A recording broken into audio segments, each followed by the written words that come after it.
ঘুমের ঘরে ঈশিতা অস্বস্তি বোধ করে, কিন্তু ফোন ধরার শক্তি পায় না। জার্নি করে শরীর ক্লান্ত ভীষণ।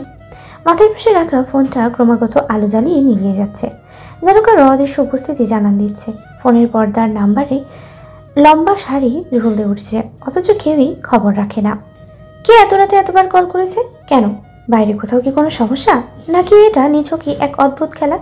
ঘুমের ঘরে ঈশিতা অস্পষ্টভাবে ফোনের স্ক্রিনের দিকে তাকায়, কিন্তু কল ধরার সাহস করে না। বুকের ভিতরে কেমন যেন অজানা আতঙ্ক খেলে যায়। বিকেলের আকাশ ধীরে ধীরে লালচে আভা কাটিয়ে সন্ধ্যার দিকে এগিয়ে যাচ্ছে। সূর্য অস্ত দেওয়ার সঙ্গে সঙ্গে চারপাশের পরিবেশ এক অন্যরকম আমেজেই ছড়িয়ে পড়ে। আজ মির্জা বাড়িতে গায়ে হলুদের আয়োজন, তাই চারপাশে ব্যস্ততার অন্ত নেই। বাড়ির সামনে বাহারি লাইট ঝুলিয়ে সাজানো হয়েছে। বাতাসে ফুলের মিষ্টি সুবাস আর খাবারের গন্ধ মিশে এক অন্যরকম উৎসবের আবহ তৈরি করেছে। গেটের সামনে কয়েকজন তরুণ ব্যস্ত স্টেজের শেষ মুহূর্তেই সাজসজ্জায়। জয়ের চাচাতো ভাই আরফান নিজেই স্টেজের দেখভাল করছে। প্রতিটি খুঁটিনাটি জিনিস ঠিক আছে কিনা তা নিশ্চিত করতে ব্যস্ত। চারপাশে আরও কয়েকজন হাতে হাত মিলিয়ে কাজ করছে। কেউ চেয়ার টেবিল গুছিয়ে দিচ্ছে, কেউ ফেরারি লাইট লাগাচ্ছে। অন্যদিকে জয়ের বন্ধুরা মিলে সাউন্ড সিস্টেমে ঠিকঠাক চলছে কিনা তা পরীক্ষা করছে। বক্স থেকে মাঝে মাঝে গান ছেড়ে শব্দ মিলিয়ে দেখা হচ্ছে মাইকের কানেকশন ঠিক রাখা হয়েছে কিনা। এক একজন হাসাহাসি করছে, আবার গান গেয়ে মজা করছে বন্ধুর বিয়ে বলে কথা। অন্দরমহলে নারীদের ব্যস্ততা আরও বেশি। হলুদ বাটা নিয়ে এসেছে, খাবারের ট্রে সাজাচ্ছে। কিশোরী মেয়েরা মেহেদি পড়ার জন্য একে একে বসেছে, আর বড়রা তদারকি করছে যাতে কোনো ত্রুটি না থাকে। পুরো বাড়ি আলোর ঝলকানিতে স্নান করছে, যেন উৎসবের আমেজ ছড়িয়ে পড়েছে প্রতিটি কর্নারে। রোস্তম মির্জার একমাত্র ছেলের বিয়ে, কোনো কিছুর যেন কমতি রাখেনি বাড়ির কর্তা হিসেবে। ইচ্ছে হলো তোর? আর কতক্ষণ সময় নিবি তুই? সকলে ছাদে চলে গেছে, অনুষ্ঠান শুরু হবে, তাড়াতাড়ি কর প্লিজ। বলে ওঠে ঈশিতা। হলুদ শাড়িতে সেজেছে মেয়েটা, দারুণ দেখাচ্ছে। চোখে কাজলের হালকা টান, গলায় মানানসই মালা, হাতে মেহেদির রং, সব মিলিয়ে যেন এক অপসরী। কিন্তু ইচ্ছে এখনো আয়নার সামনে দাঁড়িয়ে শাড়ির কুচি ঠিক করতে ব্যস্ত। ইচ্ছের মুখটা কাদো কাদো হয়ে আছে। বারবার শাড়ির কুচি ঠিক করার চেষ্টা করেও যেন কিছুতেই মনের মতো হচ্ছে না। অসহায়ের মতো ঈশিতার দিকে তাকিয়ে বলল, দেখ না, কিছুতেই ঠিক হচ্ছে না। মাকে একটু ডেকে দেন, নিয়ে আয় না প্লিজ, শাড়িটা একটু ঠিক করে দিক। ঈশিতা এক হাত কোমরে দিয়ে আরেক হাত দিয়ে নিজের কপাল চাপড়ায়। আহারে, এই মেয়েটা একটা শাড়ি পর্যন্ত ঠিক মতো পরতে পারে না বলে দ্রুত নিচে নেমে যায় কাকিমাকে ডেকে আনতে। আর ইচ্ছে আয়নার সামনে দাঁড়িয়ে নিজের অগোছালো শাড়িটা ঠিক করতে করতে বিড়বিড় করে, এত ঝামেলা কেন শাড়ি পরতে?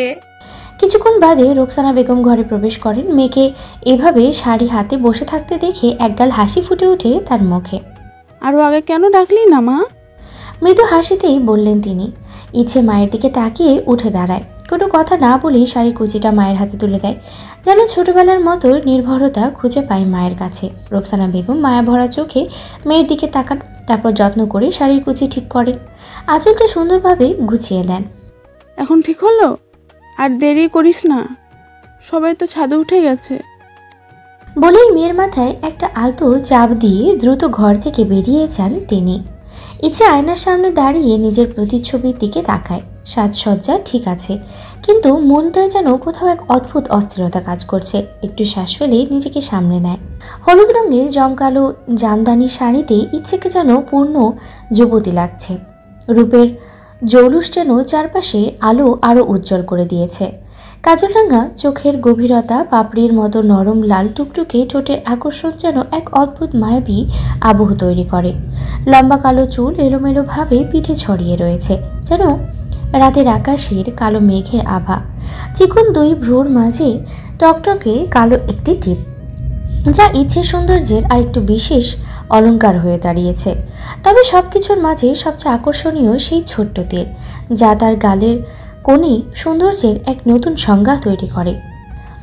লাভ ডিজাইনের স্বর্ণের চেনটি ঘরের আলোয় চকচক করে উঠছে ভীষণ। ফর্সা ত্বকে আরও ফুটে উঠেছে চেনটি। শেষবারের মতো আয়নার সামনে দাঁড়িয়ে ইচ্ছে নিজের প্রতিচ্ছবির দিকে তাকায়। হালকা আলোয় তার গাঢ় কাজল কালো চোখ দুটো আরও গভীর হয়ে উঠেছে। ঠোঁটের কোণে লুকানো এক চাপা হাসি। আয়নার অপর পাশে যেন আরেকটা মেয়ে দাঁড়িয়ে আছে, যার চোখে স্বপ্ন, মনে একরাশ আবেগ আর বুকের ভিতরে এক অজানা অনুভূতির ঢেউ।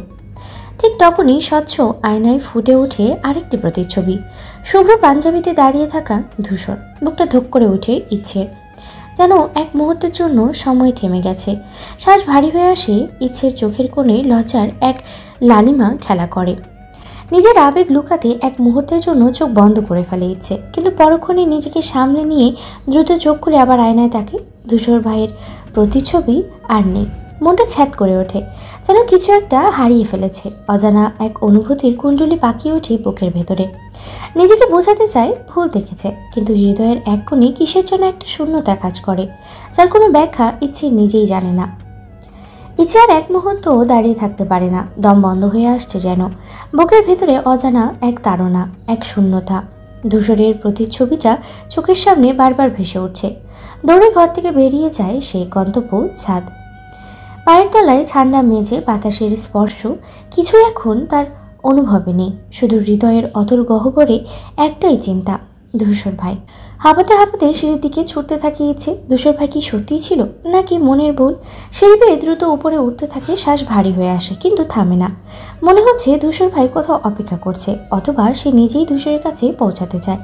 ধরফর করে হৃদয়ের শব্দ যেন ইচ্ছের কান প্রতিধ্বনিত করে। বাতাস কি আজ একটু বেশি শীতল লাগছে? হালকা বাতাসে পর্দা একটু দুলে উঠেছে। ইনায়েত সাহেব চশমাটা খুলে টেবিলে রাখলেন, মুখে স্পষ্ট ক্লান্তির ছাপ। বিছানার পাশে রাখা চেয়ারে বসে আছেন মিসেস হৈমন্তী। চোখ মুখ শক্ত, তার কথাগুলো যে সহজেই শেষ হবার নয় সেটা বোঝাই যাচ্ছে। ইনায়েত সাহেব গম্ভীর স্বরে বলে ওঠেন, আমি আগেই বলছি, ধূসরকে এসব বিষয়ে জোর করো না। আমার মনে হয় না ও তোমার ভাতিজিকে পছন্দ করে। এই ব্যাপারটা থামিয়ে দেওয়াই ভালো হবে। হৈমন্তী একটু রাগ মেশানো স্বরে, আপনার মনে হয় ছেলেটা তো আমাদের কিছুই বলে না? কিভাবে নিশ্চিন্ত হলেন? ধূসর অনেক দিন বাহিরে ছিল, এখন অন্তত চাই একটা গতি পাক, নিজের সংসার গড়ে তুলুক। ইনায়েত সাহেব একটু বিরক্ত হয়। বিয়ে কি জোর করে দেওয়া যায়? ভালোবাসা, চাওয়া এসব না থাকলে সম্পর্ক টেকে না। আমি চাই না আমার ছেলের জীবন নিয়ে কোনো জটিলতা তৈরি হোক। হৈমন্তী অভিমানী কণ্ঠে স্বামীকে উদ্দেশ্য করে বলেন, তাহলে কি ও আজীবন এমনি এভাবেই থাকবে? আমি তো মা, আমার কি কিছু ইচ্ছে থাকতে পারে না? ইনায়েত গভীর নিঃশ্বাস ফেলে। তোমার ইচ্ছাকে সম্মান করি, কিন্তু ধূসর এই ইচ্ছাকে বুঝতে হবে। সময় ওর উপর ছেড়ে দাও, জোরাজুরি করে লাভ নাই। হৈমন্তী কিছু বলতে গিয়েও চুপ করে যান। চোখে চিন্তার ছাপ ফুটে ওঠে। ইনায়েত সাহেব চুপচাপ পাশে রাখা পানির গ্লাসটা হাতে তুলে নিলেন, যেন আলোচনাটা এখানেই শেষ করতে চান। ঘরে নীরবতা নেমে আসে। নীরবতা ভেদ করে হৈমন্তী বলে ওঠে কপালে ভাঁজ ফেলে, ধূসরকে ফোন দিয়েছ? কখন আসবে ছেলেটা? সে কখন আসবে আসুক, আপাতত আমার গিন্নি একটু বুকে আসেন, আপনাকে দরকার। বলেন ইনায়েত। হৈমন্তী চোখ বড় করে তাকায় স্বামীর দিকে। পুরো বয়সে আপনার রসিকতা কমলো না আর। আরে বয়স তো কেবল সংজ্ঞা, তাছাড়া তোমার মতো সুন্দরী বউ থাকলে রোমান্স না করে কি থাকা যায়? হৈমন্তী মুখে রাগ দেখানোর চেষ্টা করলেও চোখের কোণে হাসির ঝিলিক দেখা গেল। ইনায়েত সাহেব মুচকি হেসে বই বন্ধ করে পাশে রাখেন। হৈমন্তী মন ভালো করতে পেরেছে ভেবেই হাসেন ইনায়েত। বিয়ের বাড়ির ব্যস্ততার মাঝেও এই ছোট ছোট মুহূর্তগুলো তাদের সম্পর্ককে এখনো জীবন্ত করে রেখেছে যেন। গানের সুরে পুরো ছাদ মাতোয়ারা হয়ে আছে। স্টেজের এক কোণে জয়কে ঘিরে তার বন্ধু বান্ধব, আত্মীয় স্বজন, কাজিনরা হই হুল্লোড়ে মেতে উঠেছে। ছোট বাচ্চারা মনের আনন্দে নেচে বেড়াচ্ছে, আর মেয়েরা চেয়ার পেতে জমিয়ে আড্ডায় ব্যস্ত। ঠিক তখনই হাঁপাতে হাঁপাতে ছাদে উঠে ইচ্ছে।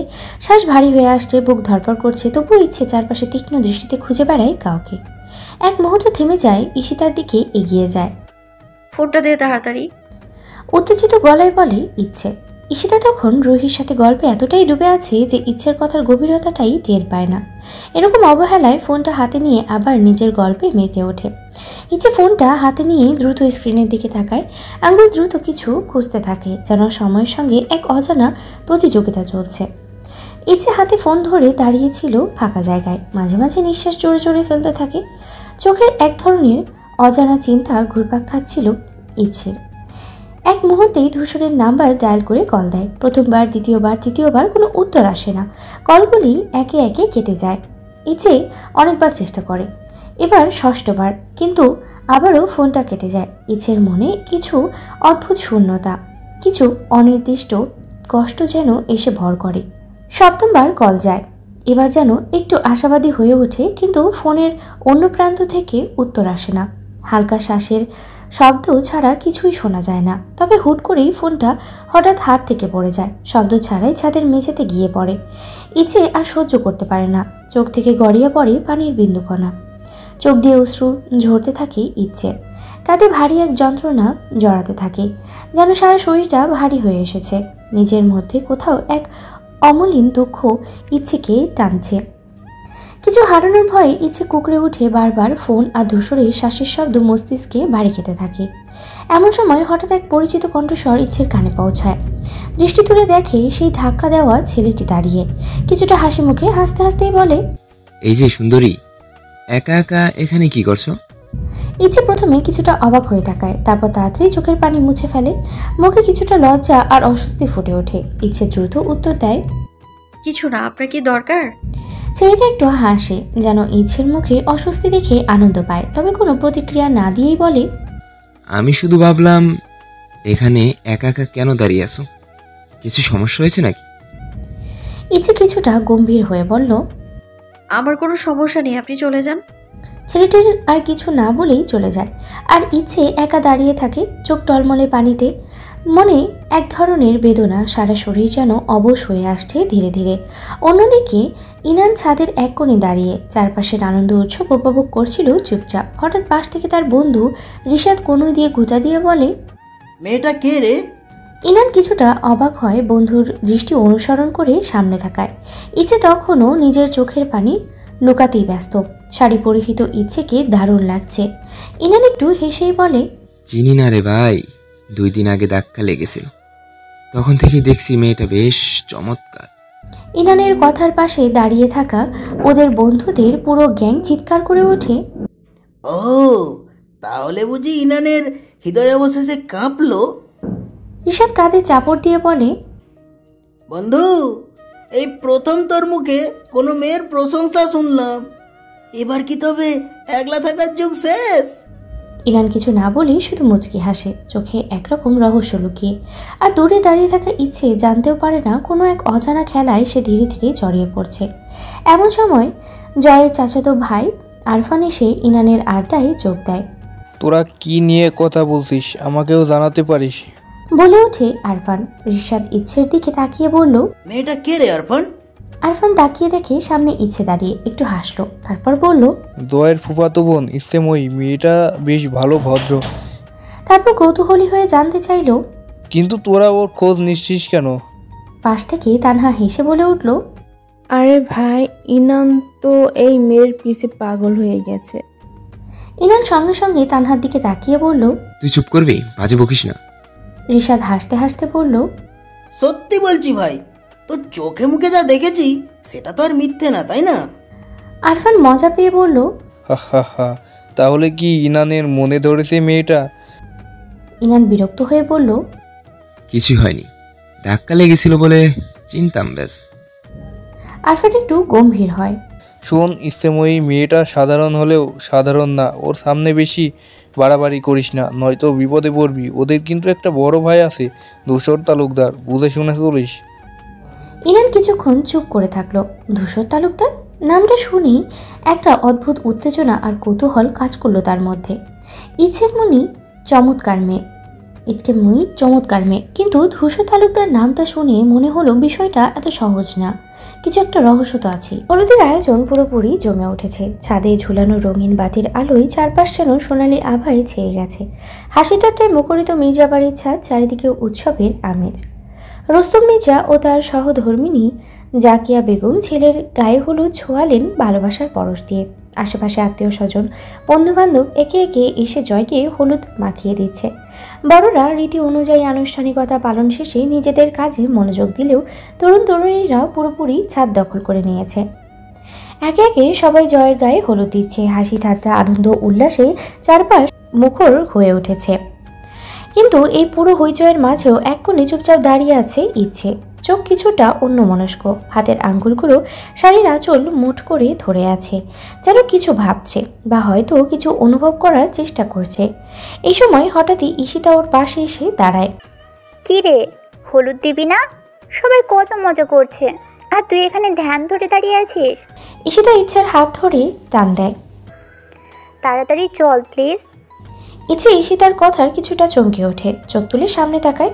জয় হাসি মুখে বন্ধুদের সাথে মজা করছে, হলুদ মাখানো মুখে দুষ্টুমির ছাপ। চারপাশের আনন্দ যেন মুহূর্তের জন্য ইচ্ছেকে স্পর্শ করতে ব্যর্থ হয়। একটু হাসার চেষ্টা করে, কিন্তু কেন জানি তার ঠোঁটের কোণে সেই হাসিটা জমে ওঠে না। রিশাদ এক ধাক্কায় ইরানের কাঁধে হাত রেখে ঠোঁটের কোণে রহস্যময় হাসি ঝুলিয়ে বলল, তাহলে এটাই সত্যি, ইনান অবশেষে হৃদয়ের পরাজয় মেনে নিয়েছে। তানহা পাশ থেকে ভ্রু উঁচিয়ে যোগ করল, তাহলে আর দেরি কেন?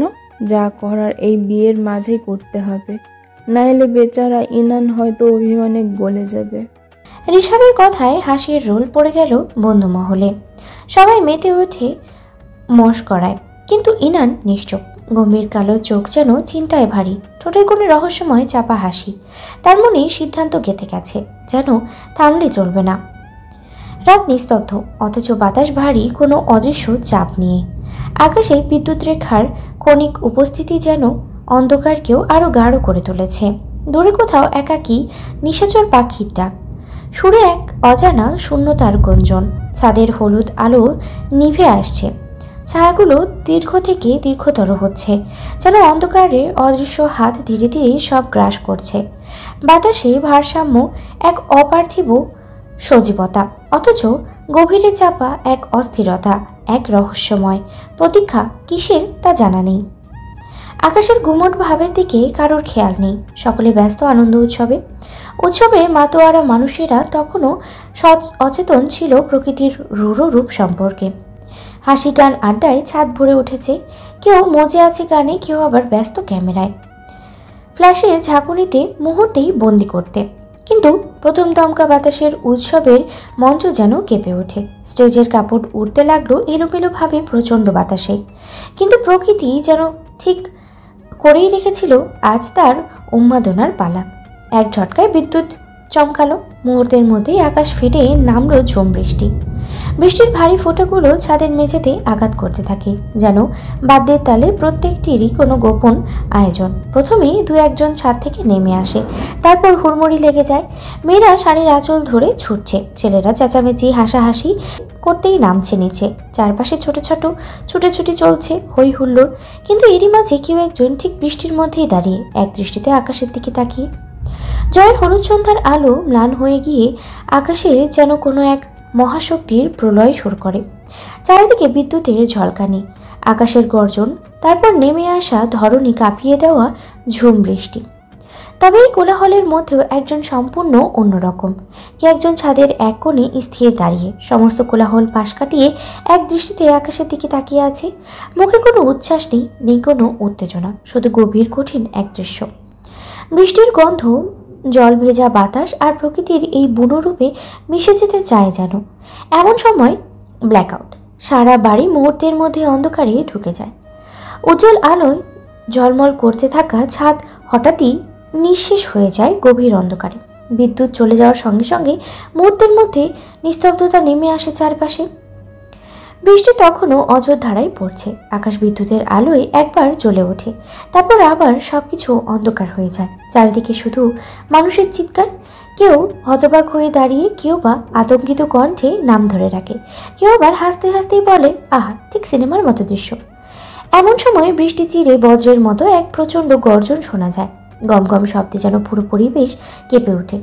এক মুহূর্তের জন্য সবাই স্তব্ধ হয়ে যায়, ভালো করে শুনতে চায় যান্ত্রিক কোনো শব্দ বা প্রকৃতির তাণ্ডব। তবে কেবল বৃষ্টির অনবরত ঝরতে থাকা শব্দটাই যেন শোনা যায়। ঘন অন্ধকার চিরে হঠাৎই দুইটা তীব্র হেডলাইটের আলো ছাদমুখী পথটাকে আলোকিত করে তোলে। সাদা হলুদ আলোর ছটা বৃষ্টির ফোঁটার প্রতিফলিত হয়ে চারিদিকে ছড়িয়ে পড়ে, যেন অন্ধকারকে ঠেলে সরিয়ে দিচ্ছে কোনো এক অজানা আগন্তুক।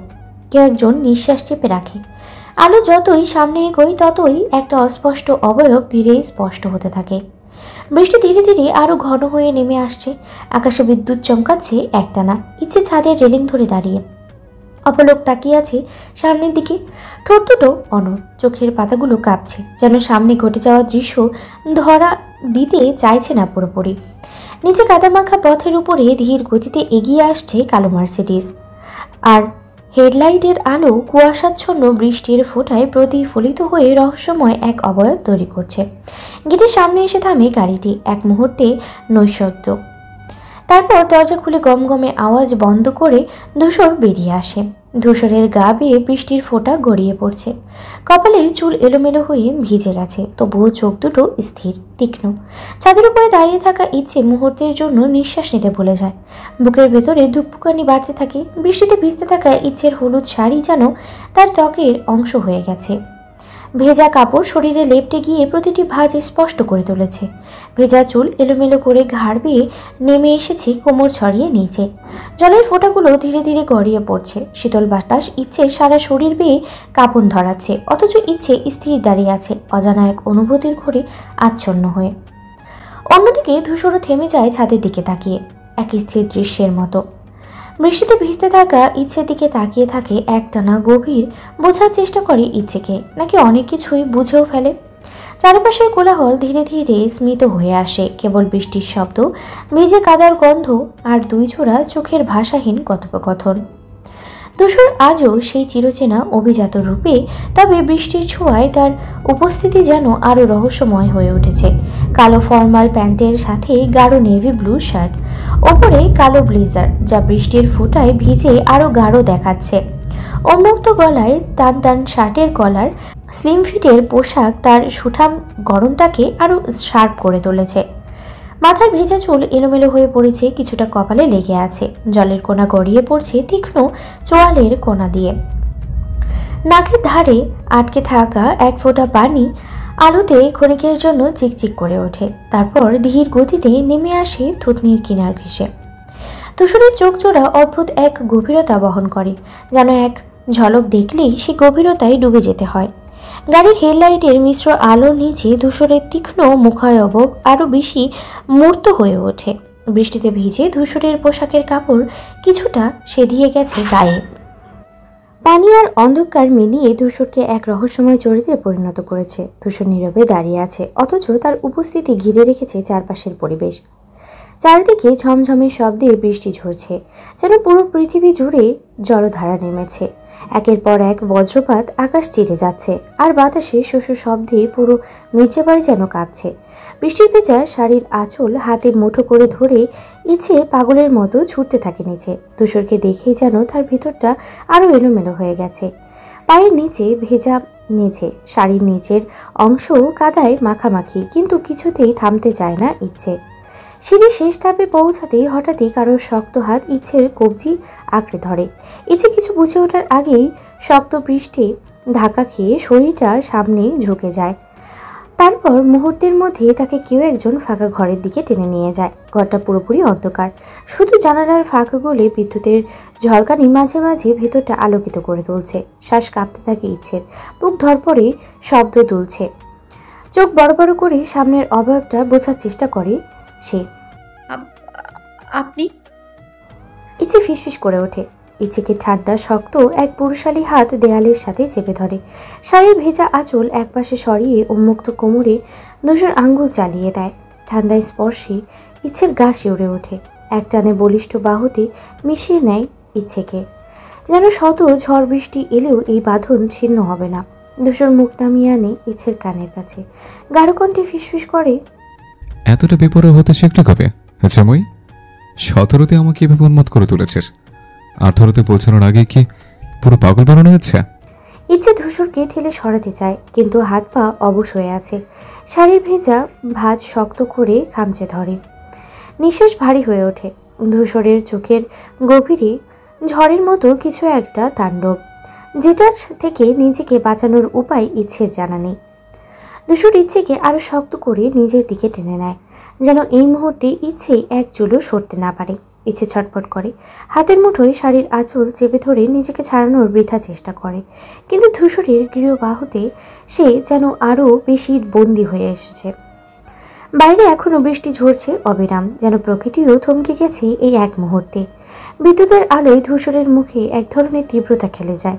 ধূসরের ভেজা চুল থেকে পানির ফোঁটা গড়িয়ে পড়ছে কপাল বেয়ে, আর সেই গভীর চোখে একরাশ দহন। হঠাৎই ধূসর মুখ নামিয়ে আনে ইচ্ছের উন্মুক্ত ভেজা গলায়।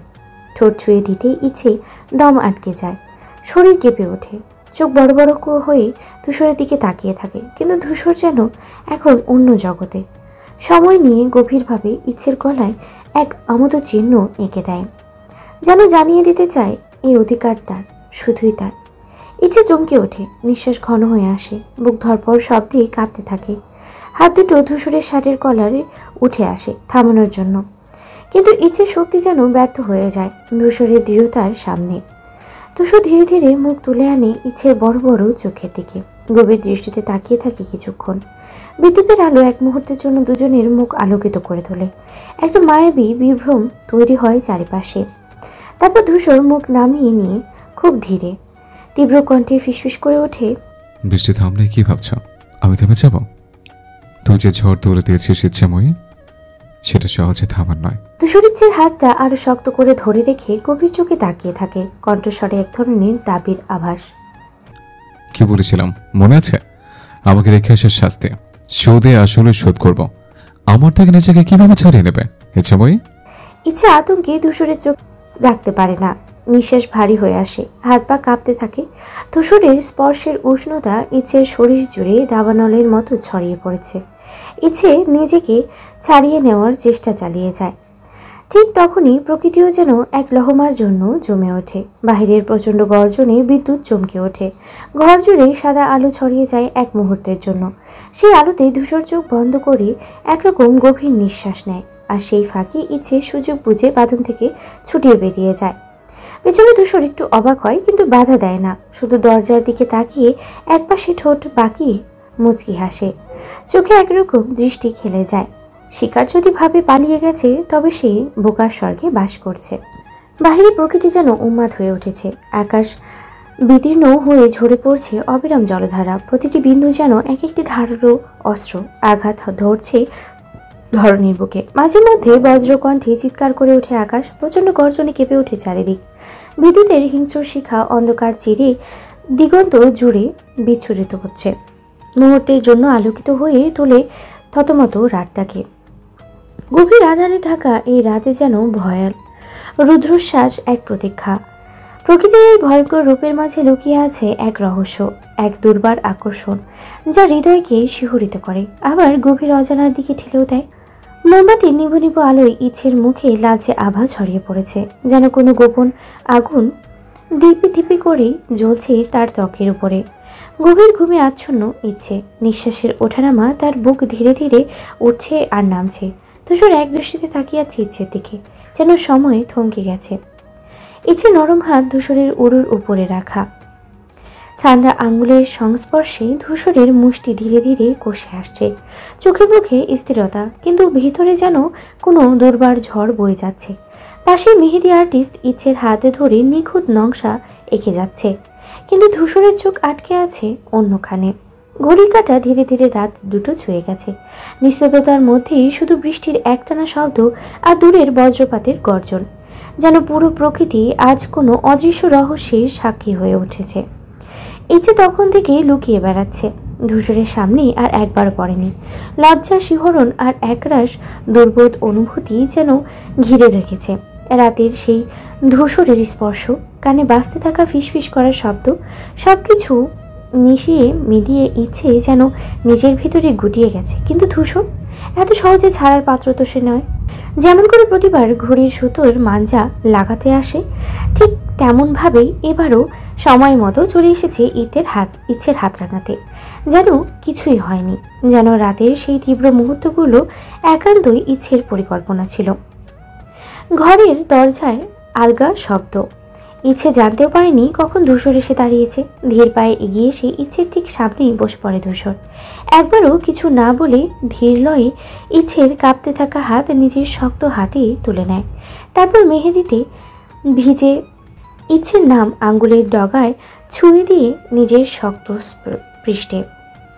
ধূসর শ্বাস আটকে তাকিয়ে থাকে ইচ্ছের দিকে। তৎক্ষণাৎ ধূসর মুচকি হেসে বলে ওঠে, তুই লুকোতে পারিস, আমি খুঁজে নিতে জানি ইচ্ছেময়। এবার আমার ঘড়ির সুতোটা ঠিকভাবে রাখিয়ে দে। বিকেল গড়িয়ে সন্ধ্যা নামতে চলেছে। রাজশাহীর অভিজাত কমিউনিটি সেন্টারে বিয়ের প্রস্তুতি শেষ পর্যায়ে। প্রকৃতি যেন আজ বিরূপ। কাল রাতের দুর্যোগের পরও আকাশের গায়ে মেঘের ছায়া, কিন্তু রোদের তীব্রতা এতটুকুও কমেনি। ঘুমের বাতাসে শ্বাস নিতে কষ্ট হচ্ছে, যেন প্রকৃতি নিজেই কোনো অজানা অশান্তির সংকট দিচ্ছে। কমিউনিটি সেন্টারের অভ্যন্তরে রাজকীয় সাজসজ্জার ছটা। রাজবাড়ির সোনালি আলোয় চারপাশে জ্বলজ্বল করছে। সুসজ্জিত ফুলের তোড়া আর মখমলের পর্দা মিলিয়ে এক মনোমুগ্ধকর আবহ তৈরি হয়েছে। ব্যস্ততা চারিদিকে। বরযাত্রীদের আগমনের প্রস্তুতি চলছে। অতিথিদের আসন নির্ধারণ থেকে শুরু করে শেষ পর্যায়ে পারফেকশন নিশ্চিত করতে কর্মচারীরা ছোটাছুটি করছে। জয় মির্জা কক্ষের আয়নার সামনে দাঁড়িয়ে কালো সোনালি জরির শেরওয়ানির সঙ্গে নিখুঁতভাবে মিশিয়ে পরানো হয়েছে তাকে পাগড়ি। চোখের এক অদ্ভুত দৃঢ়তা, ঠোঁটে হাসি। আয়নার প্রতিফলনে নিজেকে দেখে একটু থমকে যায়। আজ তার বিয়ে, অথচ তার মনে যেন কোনো বিশেষ অনুভূতি নেই। পাশেই জাকিয়া বেগম ছেলের দিকে অপলক তাকিয়ে আছেন। চোখ ভরে উঠছে আনন্দের অশ্রুতে। আবারও কোথাও যেন এক মায়ের স্নেহমাখা দুশ্চিন্তাও লুকিয়ে আছে। ঠিক তখনই সিঁড়ির নিচ থেকে ছুটে আসে রুহি। ভাইয়া, গাড়ি সব এসে গেছে, সবাই রেডি, চলো এখনই বের হতে হবে। তার উত্তেজিত কণ্ঠে চারপাশে সবার মনোযোগ সেদিকেই চলে যায়। জয় শেষবারের মতো আয়নার সামনে দাঁড়িয়ে নিজের পোশাক ঠিক করে নেয়। তারপর ধীর পায়ে দরজার দিকে এগিয়ে যায়, একটা নতুন জীবনের পথে, এক নতুন গল্পের শুরুতে। রাতের আবছা আলোয় বিয়েবাড়ির কমিউনিটি সেন্টার জুড়ে ব্যস্ততার তুঙ্গে। বর আর বউকে স্টেজে বসানো হয়েছে। চারপাশে আতশবাজির আলোকছটা, অতিথিদের কোলাহল আর বিয়ের ছুড়া উচ্চারণে মৃদু ধ্বনি মিলেমিশে এক অন্যরকমের পরিবেশ সৃষ্টি করেছে। ঠিক এমন সময় সেন্টারের দোতলার সিঁড়ি পেয়ে দ্রুত নামতে দেখা গেল ইচ্ছেকে। দুই হাতে লেহেঙ্গার নিচের অংশ সামনে রেখেছে, যেন তাড়াহুড়োয় কোথাও না পড়ে যায়। লেহেঙ্গার ভারী কাজের ওড়না কোমরে গুজে নিয়েছে, যাতে চলাফেরায় সমস্যা না হয়। এক এক ধাপ নামার সঙ্গে সঙ্গে তার গলার ঝোলানো ছোট্ট পেন্ডেন্ট আলোয় ঝলমল করে উঠছে। চেহারায় এক অদ্ভুত রকমের উত্তেজনা আর উদ্বেগের ছাপ। মনে হচ্ছে কোথাও যাওয়ার তাড়া আছে, কিংবা কিছু একটা জানার জন্য মন অস্থির হয়ে আছে। সিঁড়ির প্রতিটি ধাপে তার পদক্ষেপ দৃঢ়, কিন্তু কোথাও একটা দ্বিধা লুকিয়ে আছে। নিচে নামতেই হলের আলোর ঝলকানিতে ইচ্ছের চোখে পড়ে, এবং তখনই দৃষ্টি পড়ে স্টেজের দিকে। স্টেজে বসে থাকা নবদম্পতিকে ঘিরে উৎসবের আনন্দ চলছে, আর পুরো পরিবেশটাই এক ধরনের উষ্ণতায় ছড়িয়ে আছে। কিন্তু ইচ্ছের ভেতরে এক অজানা অস্বস্তি, একটা চাপা উত্তেজনা। ইচ্ছে দ্রুত সিঁড়ি বেয়ে নেমে এক নিঃশ্বাসে গিয়ে বসে ঈশিতার পাশে। বিয়ের আসর চলছে। মৌলভী সাহেব শান্ত কণ্ঠে কাবিননামা পড়ছেন। চারপাশে সবাই উৎসুক দৃষ্টিতে বরকনের দিকে তাকিয়ে আছে। ইচ্ছে চুপচাপ বসে সব দেখছে, কিন্তু মনটা যেন অন্য কোথাও আটকে আছে। আপনার মনে হয় না বাংলাদেশে এসে আপনি বড় ভুল করে ফেলেছেন? গভীর চাপা স্বরে উচ্চারিত এই কথাগুলো যেন কেঁপে উঠল পুরো ফাঁকা রাস্তা। সামনের গাড়িতে বসা জ্যাকসন কোল এক মুহূর্তের জন্য নিঃশ্বাস নিতে ভুলে যায় যেন। ঘাম ঝরতে শুরু করে কপালে। সে যতই অভিজ্ঞ হোক না কেন, সামনের ব্যক্তির সামনে যেন নিজের অস্থিরতাটার ম্রিয়মাণ লাগছে। বয়সের তরুণ হলেও এই ব্যক্তির ক্ষমতা আর বুদ্ধিমত্তা দুটোই তাকে ছাড়িয়ে গেছে বহুদূর। জ্যাকসন ধীরে ধীরে পাশের অ্যালিস ক্যাম্বেলের দিকে তাকায়, যেন নীরবেই সমর্থন চাইছে। তারপর কাপা হাতে সামনে রাখা ফাইলটি তুলে ধূসরের দিকে এগিয়ে দিল। গলা শুকিয়ে আসছিল, তবু কোনোভাবে নিজেকে সামলে নিয়ে ভাঙা ভাঙা কণ্ঠে বলে উঠল, মিস্টার ধূসর, আমি স্বীকার করছি আমরা ভুল করেছি, এর জন্য দুঃখিত। তবে আমি প্রতিশ্রুতি দিচ্ছি যত দ্রুত সম্ভব আমরা দেশ ছাড়ছি। ধূসর কোনো উত্তর দেয় না, শুধু তীক্ষ্ণ নীলিত চোখ দুটো কোলের দিকে স্থির করে রাখল। সেই দৃষ্টিতে কোনো করুণা ছিল না, ছিল শুধু ভয়ঙ্কর এক সাবধানবাণী। এক ফাঁকা জায়গা, চারপাশে নিস্তব্ধতা। কেবল দূরে একটা ল্যাম্পপোস্টের মনির আলো পড়ে আছে ধুলো ভরা মাটিতে। পাশেই একটা কালো গাড়ি দাঁড়িয়ে, ইঞ্জিন বন্ধ, কিন্তু উপস্থিতিটা ভারী। ধূসর কথা শেষ করেই সামনে দাঁড়িয়ে থাকা মার্সিডিজ ব্ল্যাক মাম্বা গাড়িটির দরজা খুলে ভেতরে ঢোকে। মুহূর্তের মধ্যে ইঞ্জিন গর্জে ওঠে, আর পরের সেকেন্ডেই ফুল স্পিডে ছুটে যায় গাড়িটি কালো অন্ধকার চিরে মেইন রোডের দিকে। পেছনে পড়ে থাকা জ্যাকসন কোল, তার চোখে এখনো বিস্ময় স্থির। পাশে দাঁড়িয়ে থাকা অ্যালিস ক্যাম্বেল হতভম্ব, মুখে কোনো কথা নেই, কিন্তু আতঙ্কটা স্পষ্ট, যেন ধূসরের উপস্থিতি তাদের শ্বাসরুদ্ধ করে দিয়ে গেছে। হাওয়ার ধুলো উড়ে যায়, রাস্তার ল্যাম্পপোস্টের আলো ক্রমশ ম্লান হতে থাকে, আর ধূসর মিলিয়ে যায় রাতের অন্ধকারে। অন্যদিকে রাতের আকাশে কালো মেঘ জমেছে, হালকা বাতাস বইছে। কমিউনিটি সেন্টারের বাইরে কালো রঙের মার্সিডিজ গাড়ির পাশে দাঁড়িয়ে আছে এক দীর্ঘদেহী পুরুষ। সিগারেটের ধোঁয়া ধীরে ধীরে মিলিয়ে যাচ্ছে বাতাসে, তার চোখে এক শীতল অথচ প্রবল তীক্ষ্ণতা। আশপাশে কেউ বুঝতে পারছে না, কিন্তু প্রতিটি দৃষ্টি গভীরভাবে পর্যবেক্ষণ করছে চারপাশের পরিবেশ। ধূসর ফর্মাল ড্রেস আপে সোজা বরকনের কাছে গিয়ে স্বাভাবিক ভঙ্গিতে তাদের সঙ্গে কিছুক্ষণ কথা বলে। বাইরে থেকে দেখলে মনে হবে সে যেন শুধুই সৌজন্যের সাক্ষাৎ করছে, কিন্তু বাস্তবে তার চোখের দৃষ্টি এক মুহূর্তের জন্য স্থির থাকছে না। স্বার্থ দৃষ্টিতে পুরো অন্দর সেন্টার পর্যবেক্ষণ করছে, কাউকে খুঁজছে সে। ইচ্ছে কোথাও নেই, চোখে এক ঝলক অস্থিরতা ফুটে ওঠে ধূসরের, কিন্তু মুখে তার ছিটে ফোটাও প্রকাশ পায় না। পাশেই রুহিকে দাঁড়িয়ে থাকতে দেখে ঠান্ডা গলায় জিজ্ঞেস করে, ইচ্ছে কোথায়? রুহি একটু চমকে ওঠে, গলার স্বর স্বাভাবিক রাখার চেষ্টা করে, কিন্তু কণ্ঠে হালকা কম্পন ধরা পড়ে। ও ছাদে গেছে। ধূসর এক মুহূর্ত স্থির থেকে রুহির দিকে গম্ভীর দৃষ্টিতে তাকায়, যেন মনের ভিতরটা পড়ে ফেলতে চাইছে। তারপর কোনো কথা না বলে সোজা সিঁড়ির দিকে এগিয়ে যায়। প্রতিটি পদক্ষেপ যেন প্রচণ্ড দৃঢ়তা আর অদৃশ্য এক ঝড়ের পূর্বাভাস। চোখে এক ধরনের ধৈর্যহীন প্রতিজ্ঞা, যেন এই মুহূর্তে তাকে ইচ্ছেকে দেখতে হবে, সামনে দাঁড় করাতেই হবে। ধূসরের ব্যক্তিত্ব এমন, যার সামনে মিথ্যে বলা সহজ নয়। গভীর দৃষ্টির নিচে যেই আসুক না কেন, সত্যি ঠিকই ধরা পড়ে যায়। মানুষ তার সামনে এসে দ্বিধাগ্রস্ত হয়ে পড়ে, ঠোঁট কাঁপতে শুরু করে, কথার মধ্যে অস্পষ্টতা ফুটে ওঠে। রুহিও সেই একই পরিস্থিতির মুখোমুখি হলো আজ। দেখলেই কেমন একটা ভয় কাজ করে ভিতরে। ধূসর একবার তাকিয়ে বুঝে ফেলেছে কিছু একটা লুকানো হচ্ছে, আর এক মুহূর্ত অপেক্ষা না করে সোজা সিঁড়ির দিকে পা বাড়ায় ধূসর। গতি ছিল স্বাভাবিক কিন্তু ভারী, প্রতিটি ধাপে ধাপে যেন একটা অদৃশ্য চাপ সৃষ্টি হচ্ছিল, যা রুহির শ্বাসরুদ্ধ করে। রুহি ঠোঁট চেপে ধরল, হাতের তালু ঘামছে। দ্রুত ফোন বের করে কাউকে একটা SMS পাঠিয়ে দিল। আঙুলের ডগা থরথর করে কাঁপছিল, তবে কোনোভাবে বার্তাটা পাঠিয়ে দিল সে। তবুও দুশ্চিন্তা কাটল না, বুকের মধ্যে ধুকপুক শব্দ যেন জোরে হচ্ছিল, যে মনে হচ্ছিল আশেপাশে সবাই শুনতে পাচ্ছে। কপালের পাশে ছোট ছোট ঘামের বিন্দু জমে এসেছে, হাত পা অবশ্যই আসছে ভয় আর অস্থিরতায়। ধূসর ভাই কি কিছু বুঝে ফেলেছে? তার তীক্ষ্ণ চোখে কি সবকিছু ধরা পড়ে গেছে? এই মুহূর্তে রুহির মনে হাজারটা প্রশ্ন ঘুরপাক খাচ্ছে, কিন্তু কোনো প্রশ্নের উত্তর তার হাতে নেই। শুধু একটা ব্যাপার পরিষ্কার, ধূসর ভাই যদি কিছু জানে, আর সেটাই সবচেয়ে বড় ভয়। ছাদের উপরে ছোটখাটো একটা জটলা জমে উঠেছে। ইয়াং বয়সের ছেলেমেয়েরা উচ্ছ্বাসে চিৎকার করছে, করতালি দিচ্ছে কারোর জন্য। ধূসর ধীর পায়ে সামনে এগিয়ে আসে, চোখের সামনে দৃশ্য এক নজরে পর্যবেক্ষণ করে। তার ঠান্ডা স্থির দৃষ্টির নিচে সবকিছুই যেন ধীর হয়ে আসে। ঈশিতা একপাশে দাঁড়িয়ে, মুখটা ফ্যাকাশে, চোখের তারায় স্পষ্ট উদ্বেগের ছাপ। ধূসর এক ঝলক ঈশিতার দিকে তাকিয়ে বুঝে নেয় কিছু একটা ঘটছে। তারপর ধীরে ধীরে ভিড় ঠেলে সামনে এগোয়, গভীর দৃষ্টি ছুড়ে দেয় কেন্দ্রবিন্দুর দিকে। ইচ্ছের হাতে লাল গোলাপের তোড়া, আর তার সামনে হাঁটু মুড়ে বসে আছে ইনান। চোখে এক অদ্ভুত দীপ্তি, মুখে আত্মবিশ্বাসী হাসি। চারপাশের উল্লাস যেন মুহূর্তেই স্তব্ধ হয়ে আসে ধূসরের উপস্থিতিতে।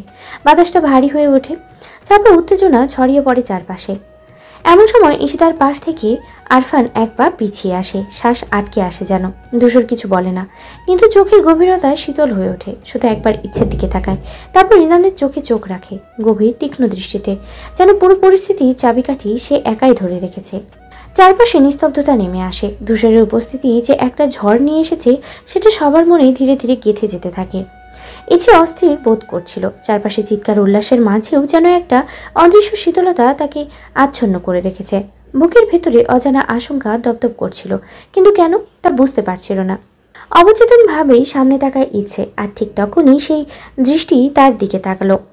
ধূসরের দৃষ্টি, সেই চোখে যেন কোনো শব্দহীন ঝড় বইছে, গভীর শীতল আর তীক্ষ্ণ। ইচ্ছে অনুভব করলো শরীরের ভেতর দিয়ে ঠান্ডা একটা স্রোত বয়ে যাচ্ছে। ভয় নাকি অপরাধবোধ? ধূসর ভাই তাকে ভুল বুঝেছে, এমনটাই মনে হলো ইচ্ছের। ইচ্ছে কিছু বলতে চায়, ব্যাখ্যা দিতে চাইলো, কিন্তু গলায় যেন শব্দ আটকে আছে। ধূসর মুহূর্তের জন্য স্থির দাঁড়িয়ে রইল, তারপর ঠান্ডা চোখে একবার ইনানের দিকে তাকালো। চোখের সেই ভাষায় বোঝাই কঠিন, কিন্তু আশেপাশের বাতাস পর্যন্ত ভারী হয়ে উঠেছে। এরপর কোনো কথা না বলি ধূসর সোজা ঘুরে দাঁড়ায়, পায়ের চলার ভঙ্গিতে যেন একটা ভয়াবহ শূন্যতা লুকিয়ে। ইচ্ছে হতবাক হয়ে তাকিয়ে রইল ধূসরে চলে যাওয়ার দিকে। বুকের মধ্যে অদ্ভুত এক যন্ত্রণা দলা পাকিয়ে উঠল। সে কি সত্যি কিছু ভুল করলো, নাকি ধূসর ভাই তাকে বোঝার আগেই বিচার করে ফেলেছে? চারপাশে আনন্দ উচ্ছ্বাসের মাঝে ইচ্ছের চারপাশটা ধীরে ধীরে নিঃশব্দ হয়ে আসে যেন। ধূসরের সেই ক্ষুব্ধ চোখচোরা ভয়াবহ, শীতল, অথচ ভেতরে দিকদিকি জ্বলছে দাহ, যেন একটা ঝড়ের পূর্বাভাস যেটা সবকিছু লণ্ডভণ্ড করে দেবে। ইচ্ছে শ্বাস আটকে তাকিয়ে আছে ধূসর দিকে, গলা শুকিয়ে কাঠ। ধূসর কিছু বলবে কিনা, নাকি নিঃশব্দেই চলে যাবে তা বোঝা কঠিন, কিন্তু না, ধূসর থামল।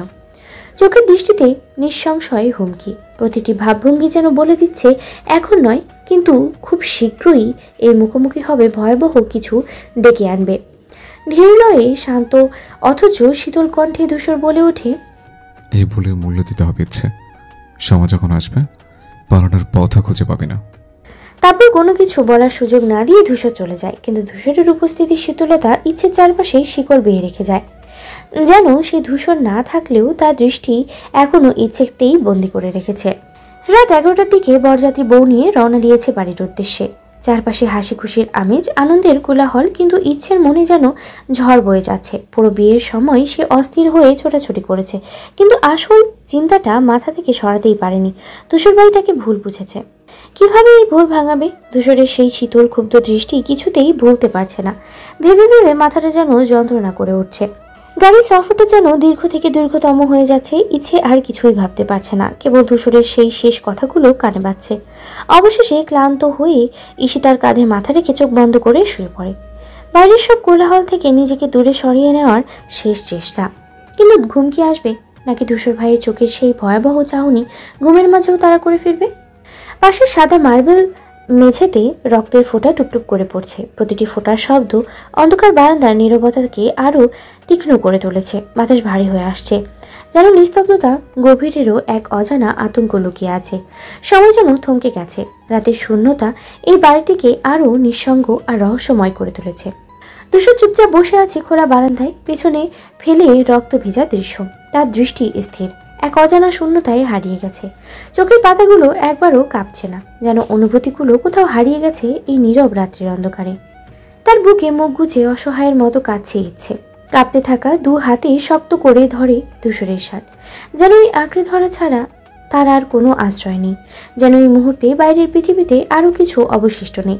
কান্নায় ভিজে যাচ্ছে ধূসরের শার্টের বুকের অংশ, কিন্তু ধূসর নড়ছে না, প্রতিক্রিয়াহীন, যেন শীতল অভেদ্য ব্যক্তিত্বের আড়ালে যেন এক অজানা মানুষ বসে আছে।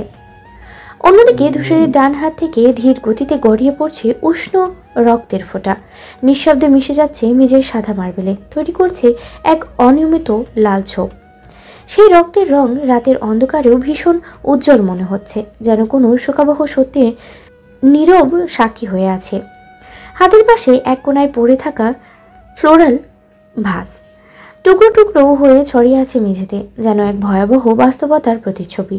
সেই ভাসের ভাঙা টুকরোর উপরেও রক্তের ফোঁটা লেগে আছে। কাচের টুকরোগুলোকে প্রতিবিম্বিত হচ্ছে ধূসরের শূন্য দৃশ্য। রাত প্রায় 3টা। মির্জা বাড়িতে পৌঁছানোর পর কোনো দিকে না তাকিয়ে সোজা ধূসরের ঘরের দিকে ছুটে যায় ইচ্ছে। এতদিন ধরে পালিয়ে বেড়াচ্ছে ইচ্ছে, মনটা আজ আর সইতে পারছে না। ধূসর ভাইয়ের ভুলটা ভাঙাতেই হবে, কিন্তু দরজা ঠেলে ভেতরে ঢুকতেই শ্বাস আটকে আসে তার। ঘরের ভেতরের পরিবেশ কেমন যেন থমথমে, জানালার পর্দা উড়ছে বাতাসে। টেবিলের উপরে রাখা গ্লাস ভাঙা পড়ে আছে, আর তার পাশে ফ্লাওয়ার ভাসে টুকরো ছড়িয়ে ছিটিয়ে আছে মেঝেতে। ধূসর চুপচাপ খোলা বারান্দার দিকে তাকিয়ে বসে আছে। শার্টের হাতায় রক্ত লেগে আছে, আর হাত থেকে টুকটুক করে রক্ত পড়ছে মেঝেতে। ইচ্ছে মুহূর্তের জন্য বোবা হয়ে যায়, পুরো শরীর কেঁপে ওঠে। এরপর যেন কোনো কিছু না ভেবে দৌড়ে গিয়ে ধূসরের বুকে মুখ গুজে ফেলে। ধূসর কোনো প্রতিক্রিয়া দেখায় না, হাত দুটো নড়েও না, তাকে ঠেলেও দেয় না, শুধু শূন্য দৃষ্টিতে ইচ্ছের কাঁধের উপরে তাকিয়ে থাকে। ইচ্ছে কাঁদছে, বুক ধরপড় করছে। এতক্ষণ চেপে রাখা অনুভূতির প্লাবন যেন বাঁধ বেঁধে বেরিয়ে আসছে। ধূসর এবার ধীরে ধীরে বলল, এখন এসছো? ইচ্ছে ভিজে গলায় বলল, আপনি আমাকে ভুল বুঝেছেন, আমি কিছু করিনি ধূসর ভাই। ধূসর গভীর শ্বাস নিল, চোখ বন্ধ করলো এক মুহূর্তের জন্য, তারপর শান্ত গলায় বলল, তাহলে আমি যে দেখেছি, যে শুনেছি, সেসব কি মিথ্যে? ইচ্ছে মাথা নাড়িয়ে বলল, সবই ভুল, আমি শপথ করে বলছি। আপনি আমাকে চেনেন না ধূসর ভাই। ধূসর এক মুহূর্তের জন্য কিছু বলল না, তারপর মৃদু হেসে বলল, চিনতাম তো, কিন্তু এখন মনে হয় কিছুই জানতাম না। ইচ্ছে শার্টের উপরে শক্ত করে মুঠো বাঁধল, চোখে জল নিয়ে কাপা কণ্ঠে বলল, আমি আপনাকে কষ্ট দিতে পারি না ধূসর ভাই। ধূসর এবার চোখ তুলে তাকালো। সে গভীর শীতল দৃষ্টি নিয়ে বলল, তাহলে প্রমাণ করো। গলার স্বর স্থির, কঠোর, যেন কোনো অনুভূতি নেই, কেবল পরীক্ষার মুখে দাঁড়িয়ে থাকা একটা বাস্তবতা। ইচ্ছে ধূসরের হাত শক্ত করে ধরল, চোখের পানি মুছতেই ভুলে গেল। ধূসর কি সত্যি ভুল বুঝে নিয়েছে, নাকি তার চোখের গভীরতায় লুকানো আছে আরও কিছু? রাতের বাতাস জানলা দিয়ে এসে পর্দা উড়িয়ে নিয়ে যাচ্ছে, কিন্তু এই ঘরভর্তি বোঝাপড়ার ঝড় থামছেই না। ধূসর ইচ্ছের কান ঘেঁষে মুখ নামিয়ে ফিসফিস করে বলে ওঠে আবার, আমার বুক ছোঁয়ার সাহস দেখিয়েছিস, যদি তার শাস্তি হিসেবে তোর সর্বাঙ্গ ব্যথায় জর্জরিত করে দিই। ইচ্ছে ধূসরের বুক থেকে মাথা একটু তুলে তাকায়, কথার মানে বোঝার চেষ্টা করে, কিন্তু অর্থ উদ্ধার করতে না পেরে নিঃশব্দেই চুপ করে থাকে। ইচ্ছের বিস্মিত চোখ দুটো ধূসরের গভীর দৃষ্টিতে সঙ্গে আটকে যায়। অন্যদিকে ধূসর ইচ্ছের মুখের প্রতিটি অনুভূতি পর্যবেক্ষণ করছে, ঠান্ডা ইচ্ছের দৃষ্টি নিয়ে তাকিয়ে আছে। একটা গভীর কিছু লুকিয়ে আছে ধূসরের চোখের ভাষায়, যা পড়তে পারছে না ইচ্ছে। গভীর জঙ্গলের নিস্তব্ধতা ভেঙে দ্রুত ছুটে চলেছে একটি জার্মান শেফার্ড। জিভ বের করে বাতাসে শুকিয়ে নিচ্ছে অজানা কোনো গন্ধ। কুকুরটির দৃষ্টি তীক্ষ্ণ, পেশির টান টান অবস্থান বলে দিচ্ছে কোনো কিছুর খুব কাছাকাছি পৌঁছে গেছে। চারপাশে ঘন গাছপালা, বাতাস ভারী হয়ে আছে পচা পাতার গন্ধে, আর কোথাও যেন একটা চাপা উত্তেজনা লুকিয়ে। পেছনে ছায়ার মতো নীরবে এগিয়ে আসছে একদল প্রশিক্ষিত এজেন্ট। প্রত্যেকের পোশাকে নিখুঁত শৃঙ্খলা, মুখে গভীর সতর্কতার ছাপ, হাতে শক্তভাবে ধরে আছে শটগান, আঙ্গুল ট্রিগারের কাছে স্থির। নিস্তব্ধতার মাঝেও পায়ের নিচে পড়া শুকনো পাতার মৃদু শব্দ যেন অনেক বেশি স্পষ্ট শোনাচ্ছে শান্ত জঙ্গলের গহীনে। কুকুরটি হঠাৎ থমকে দাঁড়ায়, কান খাড়া, চোখ স্থির, কিছু একটা পেয়েছে, কিন্তু সেই মুহূর্তে বাতাসের ভেতরে একটা অদ্ভুত স্পন্দন ছড়িয়ে পড়ে। অদৃশ্য কোনো বিপদের ইঙ্গিত যেন সকলকে শিকারের মতো গ্রাস করতে শুরু করে। জঙ্গলের ছায়া পেরিয়ে বিশাল সমুদ্রের তীরে এসে দাঁড়িয়েছে অপারেশন টিমটি। বাতাসে লবণের গন্ধ, পানির ঢেউয়ের গর্জন, আর সারি সারি লঞ্চ, জাহাজ, ট্রলার সব মিলিয়ে এক অদ্ভুত পরিবেশ। কিন্তু এই শান্ত সমুদ্রের বুকে একটা শীতল উত্তেজনা ছড়িয়ে আছে, যেন কিছু একটা ঘটতে যাচ্ছে। টাইটান, জার্মান শেফার্ড কুকুরটি আচমকা থমকে দাঁড়ায়, স্নায়ু টানটান হয়ে যায়, দৃষ্টি আটকে যায় সামনে নোঙর করা একটি শিপের দিকে। মুহূর্তের মধ্যেই সে তীক্ষ্ণ কণ্ঠে ঘিউ ঘিউ করে ওঠে, লেজ নাড়িয়ে ইঙ্গিত দিতে থাকে। ওটার দিকেই ইশারা করছে। নিচু গলায় বলে ওঠে একজন এজেন্ট, সাউন্ড সাইলেন্ট রাখো, কেউ যেন অযথা শব্দ না করে।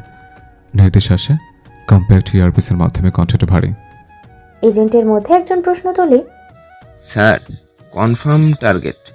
কয়েক সেকেন্ডের নীরবতা, তারপর ইয়ারশিপে ভেসে আসে সেই একই দৃঢ় কণ্ঠ, ওরা এখানে আছে, ওদের বের করে আনো। টাইটান আবারও ঘেউ ঘেউ করে ওঠে, এবার আরো বেশি উত্তেজনার ভাবে। গান রেডি থাক। টিমের এক এজেন্ট ধীর পায়ে শিপের গায়ে হাত রাখে, চোখ ইশারায় সতর্ক সংকেত দেয় বাকিদের। আর ঠিক তখনই কন্টেনারের পেছন থেকে একটা ছায়ামূর্তি দ্রুত সরে যায়। Movement detected, sector 3 stand by. সেই অদৃশ্য টিম লিডারের কণ্ঠ এবার আরো ঠান্ডা, আরো তীক্ষ্ণ। কিন্তু ঠিক তখনই এয়ারশিপে ভেসে আসে ঠান্ডা দৃঢ় এক কণ্ঠস্বর, অতি আত্মবিশ্বাসী হয় না, তোমাদের পর্যবেক্ষণ এখন অসম্পূর্ণ, ওরা তোমাদের দেখছে কিনা সেটা নিশ্চিত হও। এজেন্টরা চুপ হয়ে যায়, একে অপরের দিকে তাকিয়ে দ্রুত নিজেদের অবস্থান রিঅ্যারেঞ্জ করে। Optical surveillance on. কয়েকজন ইনস্ট্রাকশন দেয়। এক এজেন্ট চট করেই নাইট ভিশন বাইনোকুলার চোখে তোলে। শিপের ডেকে একটা ছায়া নড়ছে। উত্তেজিত কণ্ঠে রিপোর্ট করে, অপেক্ষা করো, ফাঁদে পড়তে পারো। আবার সেই রহস্যময় কণ্ঠ ভেসে আসে এয়ারশিপে। কণ্ঠের ভেতরে শীতল স্থিরতা, তীক্ষ্ণ বিশ্লেষণ। টিমের সবাই নিঃশ্বাস আটকে অপেক্ষা করতে থাকে। তারপরে সেই কণ্ঠস্বর আবারও বলে ওঠে, পশ্চিম দিকের কন্টেনার একটা ত্রুটিপূর্ণ লক আছে, ওদের নজর এড়িয়ে সেখান দিয়ে প্রবেশ করো, দ্রুত, শব্দহীনভাবে। টিম লিডারকে কোথায় সে অবস্থান করছে এজেন্টরা কেউ তা জানে না, শুধু জানে তার নির্দেশই এখন একমাত্র পথ নির্দেশক। টাইটান এবার আরও উত্তেজনাভাবে সামনের দিকে দৌড় দেয়। টিম দ্রুত তার পিছনে পিছনে এগিয়ে যায়, অস্ত্র সজাগ রেখে। শিবির ভেতরে কি অপেক্ষা করছে সেটা কেবল তাদের রহস্যময় নির্দেশকের চোখেই যেন আগেভাবেই দেখা ফেলেছে। সমুদ্রের তীরে ঠান্ডা বাতাস বইছে, ঢেউয়ের গর্জন আর নীরবতার মাঝখানে দাঁড়িয়ে আছে পুরো টিম, অস্ত্র হাতে। দুইটা বিশাল বক্সের সামনে তিনজন লোক হাঁটু গেড়ে বসে চোখ মুখে ভয় প্রাণ ভিক্ষে চাইছে কাঁপা কাঁপা কণ্ঠে। টাইটান মাটিতে বসে ধীর গতিতে লেজ নাড়াচ্ছে, কিন্তু তীক্ষ্ণ চোখে চারপাশ পর্যবেক্ষণ করছে। ঠিক তখনই পেছন থেকে ভেসে আসে ভারী বুটের আওয়াজ। টিমের সবাই মুহূর্তেই সতর্ক হয়ে সোজা হয়ে দাঁড়ায়। কেউ কিছু বলার আগেই সামনে ছায়ামূর্তিতে ধীরে ধীরে আলো স্পষ্ট হয়ে ওঠে। লিডার, এই সেই মানুষ যার কণ্ঠ এতক্ষণ এয়ারশিপে নির্দেশনা দিয়ে গাইড করছিল পুরো দলকে। মুখের এক্সপ্রেশন কঠোর, চোখের গভীরতা অন্ধকার রাতের মতোই রহস্যময়। এক ঝলক চোখ বুলিয়ে নেয় টিমের দিকে, তারপর ধীর পায়ে এগিয়ে আসে।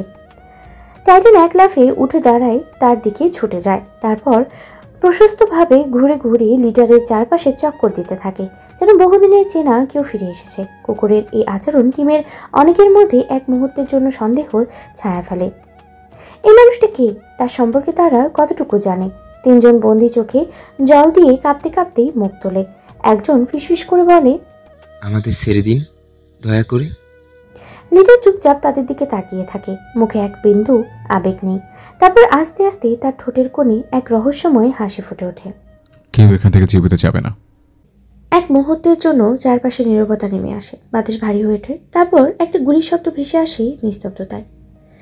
মির্জাবাড়ির সামনের দিকটা আজ জমকালো আয়োজনে ভরপুর। রিসেপশন পার্টির জন্য স্টেজ থেকে ডিজে সবকিছুই প্রস্তুত। আলো ঝলমলে পরিবেশ, অথচ কোথাও যেন একটা চাপা শ্বাসরুদ্ধকর অনুভূতি কাজ করছে।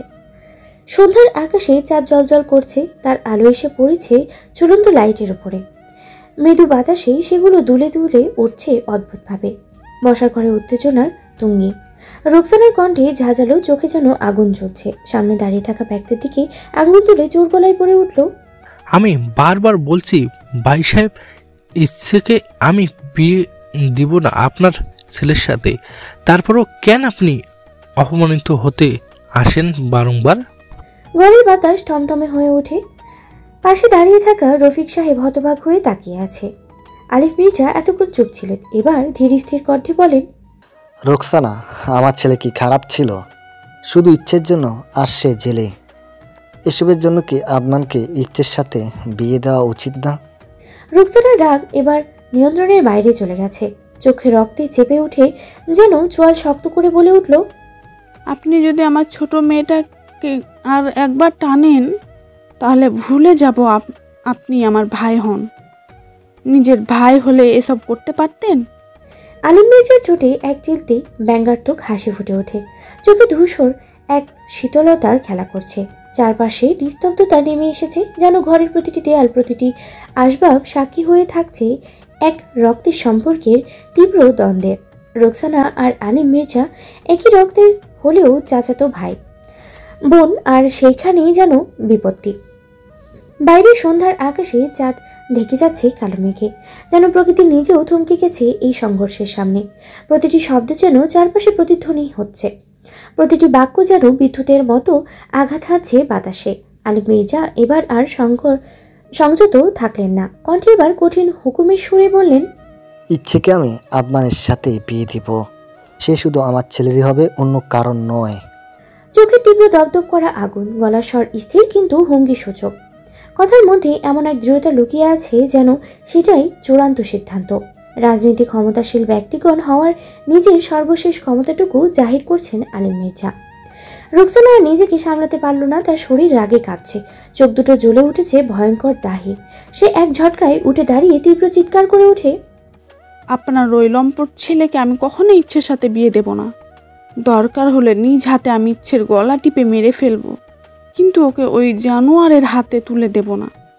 গলাটা এতটাই চওড়া যে দরজার বাইরে দাঁড়িয়ে থাকা কাজের লোকেরা পর্যন্ত ভয় কেঁপে ওঠে। ভিতরে কি নিয়ে এত চিল্লাচিল্লির আওয়াজ হচ্ছে তা নিয়ে কানাঘুষা চলছে। পুরো বাড়ির পরিবেশ এক মুহূর্তেই অস্থিরকর হয়ে উঠেছে। রোকসানা রাগে ফুঁসতে ফুঁসতে দরজা খুলে তীব্র গতিতে বেরিয়ে যায়। এই বাতাসে তার আর এক মুহূর্ত থাকতে ইচ্ছে করছে না। জুতো মেঝেতে ঠোকর খেয়ে বিকট শব্দ তুলছে। যা সারা বাড়ির নীরবতার চেয়েও বেশি তীব্র মনে হচ্ছে।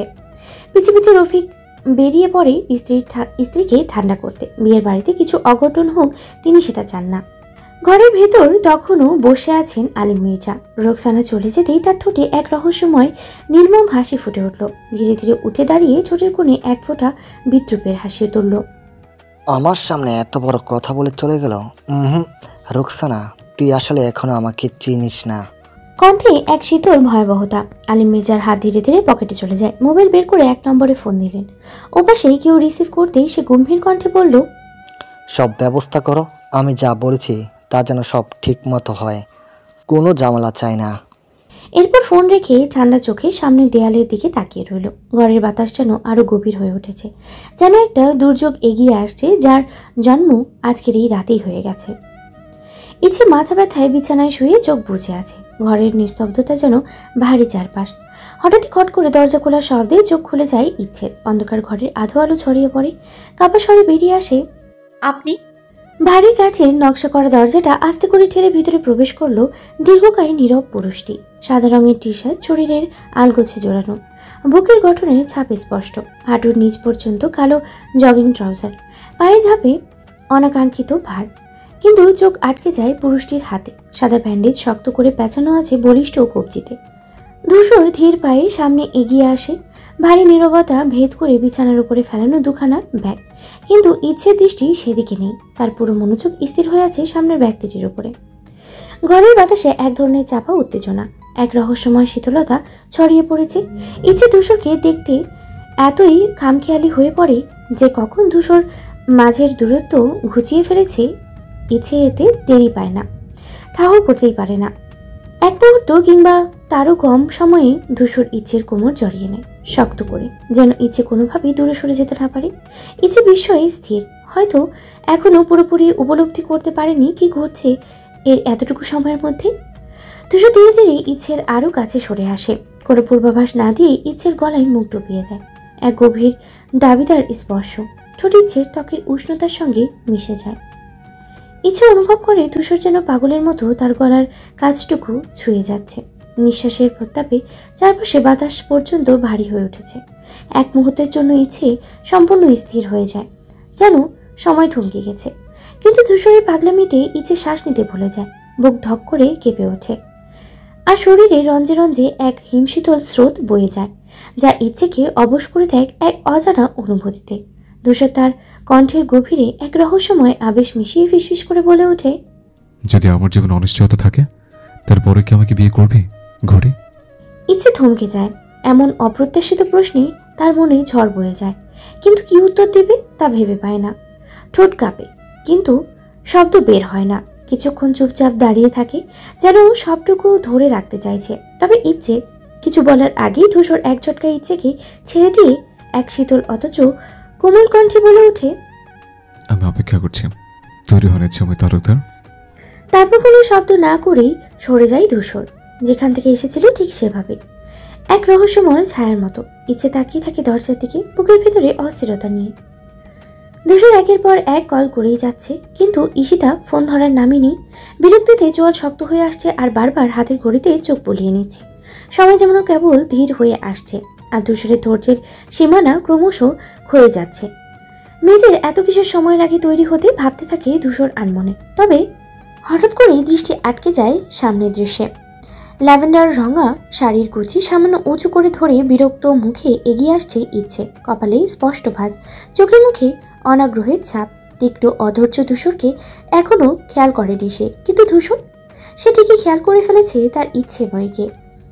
এক ঝলক চোখ বুলিয়ে নেয় ধূসর, তীক্ষ্ণ দৃষ্টি ইচ্ছের দিকে নিবদ্ধ করে থাকে। মনে হয় অপেক্ষার শেষ শিকারের দিকে তাকিয়ে থাকা কোনো শিকারীর মতো। ইচ্ছেকে আজকে শাড়িতে অমায়িক লাগছে। লম্বা কালো চুল বাতাসে হালকা দুলছে। খোলা চুলের আড়ালে মুখের কোমল অভিব্যক্তি আরো রহস্যময় হয়ে উঠেছে। গলার সোনার সেই পেন্ডেন্ট যেটা আলোয় ঝলমলে উঠছে, হাতে রাঙা চুড়ির মৃদু ছনছনে শব্দ শোনাচ্ছে এক অদ্ভুত সুর। গালের কুচকুচে সেই কালো তিল সব মিলিয়ে সামনের ব্যক্তিকে নাজেহাল করার ক্ষমতা রাখে।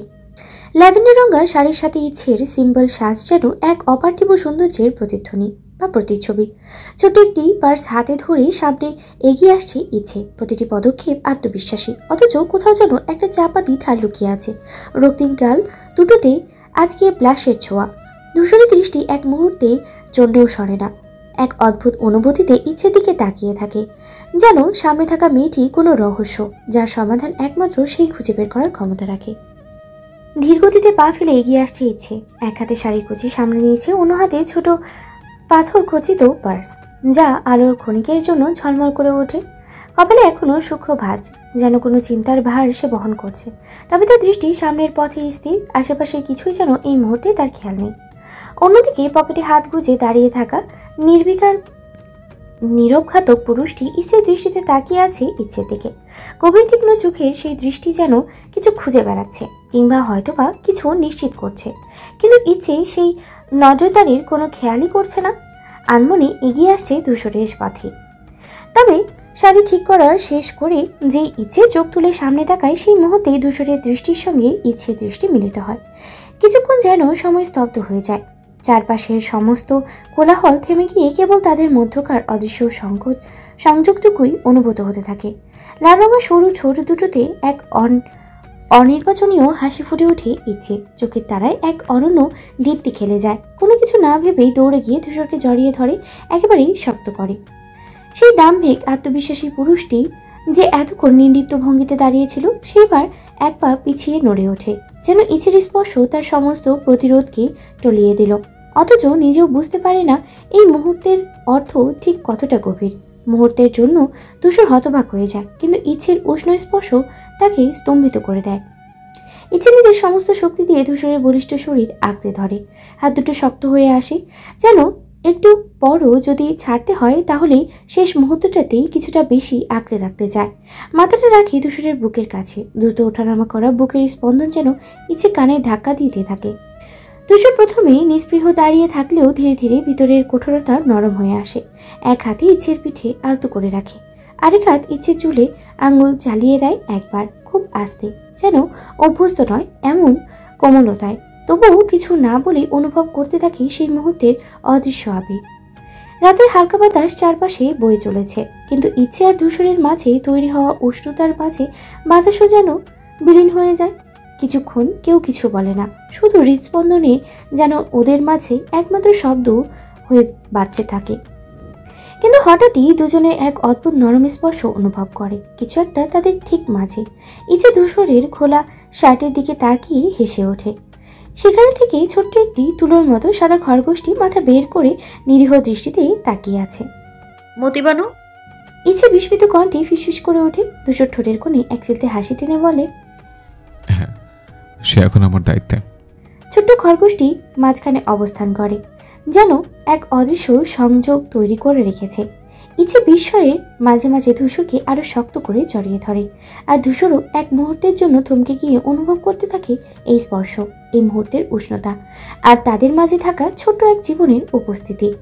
ইচ্ছে ধূসরের শার্টের মধ্যে থাকা উকি মারা ছোট্ট খরগোশটিকে দেখেই খপ করে ধূসরের বুকে লেপ্টে যায়। তখন বুঝতে পারে ধূসর খুব ভালো করেই। মতিবানু, আই মিস ইউ।